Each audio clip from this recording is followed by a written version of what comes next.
নমস্কার বন্ধুরা, Bengali cooking food চ্যানেলে আপনাদের সবাইকে ওয়েলকাম। আজকে রেসিপি মাছের মাথা দিয়ে মুগ ডাল। খুব সিম্পল একটা রেসিপি, আপনারা খুব সহজেই বাড়িতে তৈরি করতে পারেন। এটার জন্য খুব একটা বেশি উপকরণ লাগে না। এখানে নিয়েছি পরিমাণ মতো আদা রসুনের পেস্ট, একটা মিডিয়াম সাইজের পেঁয়াজ কেটে নিয়েছি, টমেটো একটা মিডিয়াম সাইজের, দুটো তেজপাতা, শুকনো লঙ্কা আর 100 গ্রাম মুগ ডাল। মুগ ডালটা কড়াইয়ে আমি হালকা ভেজে নেব। দুটো তেজপাতাও দিয়ে দিলাম সাথে। কিছুক্ষণ ভাজার পর দেখুন আমি একটা পাত্রের মধ্যে ঢেলে গরম অবস্থায় জল দিয়ে ধুয়ে নেব। যারা প্রথমবার আমার চ্যানেল দেখছেন প্লিজ চ্যানেলটাকে সাবস্ক্রাইব করার অনুরোধ রইল, আর যারা সাবস্ক্রাইব করে নিয়েছেন তাদেরকে অসংখ্য ধন্যবাদ।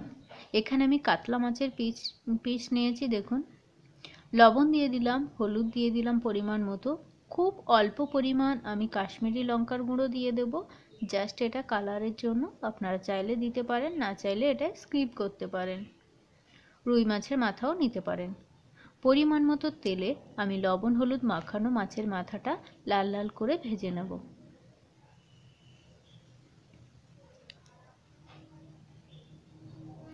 আমার প্রতিটা রান্না কিন্তু খুব কম তেল মশলাযুক্ত।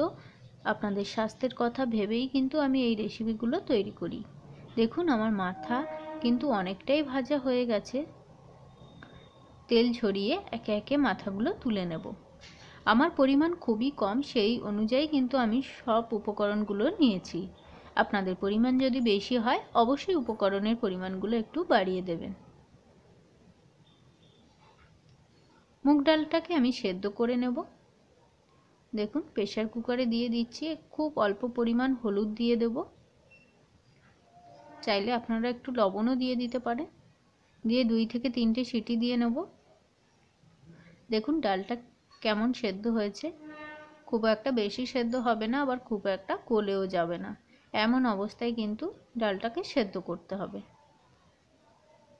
দিয়ে দিলাম তেলের মধ্যে, মাছ ভাজার তেলেই আমি গোটা জিরে আর একটা এলাচ, লবঙ্গ, দারচিনি থেঁতো করে ওই ফোড়নের মধ্যে দিয়ে দিলাম। কয়েক সেকেন্ড নাড়াচাড়া করার পর একটা শুকনো লঙ্কা 2 টুকরো করে দিয়ে দিলাম। শুকনো লঙ্কা একটু হালকা কালার চলে আসলে কেটে রাখা পেঁয়াজের টুকরোগুলো তেলের মধ্যেও দিয়ে দিলাম।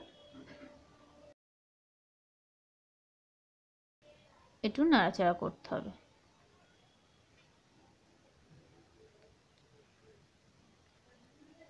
পেঁয়াজের মধ্যে যখন কালার চলে আসবে তখন এর মধ্যে আমি যে আদা রসুনটা বেটে রেখেছিলাম 1 চামচের মতো দিয়ে দিলাম।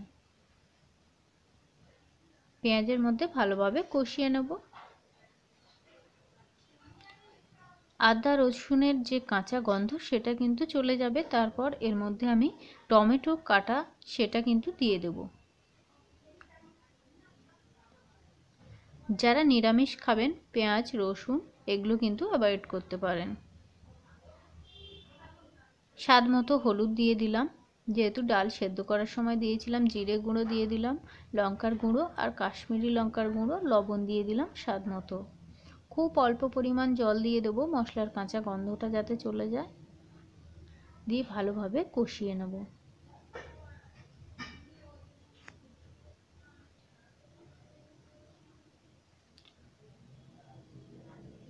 আপনারা একবার বাড়িতে বানিয়ে দেখুন, খেতে যেমন সুন্দর হবে দেখতে কিন্তু অপূর্ব হবে। ভেজে রাখা মাছের টুকরোগুলো এই মশলার মধ্যে আরও কয়েক সেকেন্ড কষিয়ে নেব।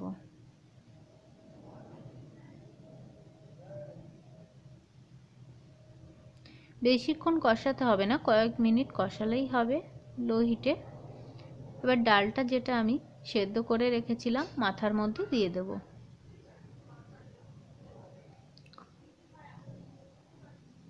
ভালোভাবে নাড়াচাড়া করতে হবে, করে পরিমাণ মতো জল দিয়ে দেব।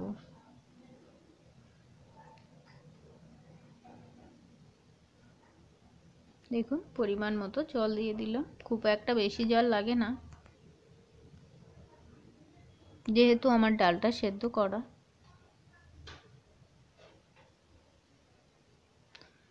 খুব সহজ একটা রেসিপি। ঢাকা দিয়ে রাখবো 3 থেকে 4 মিনিটের জন্য। দেখুন ঢাকনা খোলার পর কতটা সুন্দর হয়েছে ডালটা।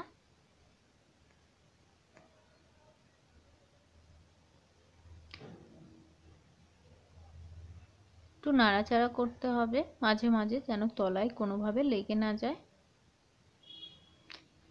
দুটো কাঁচা লঙ্কা আর মটরশুঁটিও দিয়ে দিলাম। কাঁচা লঙ্কাটা ঝালের জন্য না, গন্ধের জন্য। দিয়ে দিলাম একটু স্বাদ মতো চিনি। চিনিটা অবশ্যই দেবেন, একটু মিষ্টি হলে খেতে ভালো লাগবে। দিয়ে দেবো ঘি আর গরম মশলা গুঁড়োটা দিয়ে দেবো, আর সব শেষে দিয়ে দেবো ঘি। ঘিটা 1 চামচ দিয়েছি। গ্যাস কিন্তু আমি অফ করে দিলাম, স্ট্যান্ডিং ওভেনে রাখবো 5 মিনিটের জন্য। তৈরি হয়ে গেল মাছের মাথা দিয়ে মুগ ডাল। কেমন হলো আমার এই রেসিপিটা অবশ্যই কমেন্টের মাধ্যমে জানিয়ে দেবেন। সবাই ভালো থাকবেন, সুস্থ থাকবেন। দেখা হবে নেক্সট ভিডিও।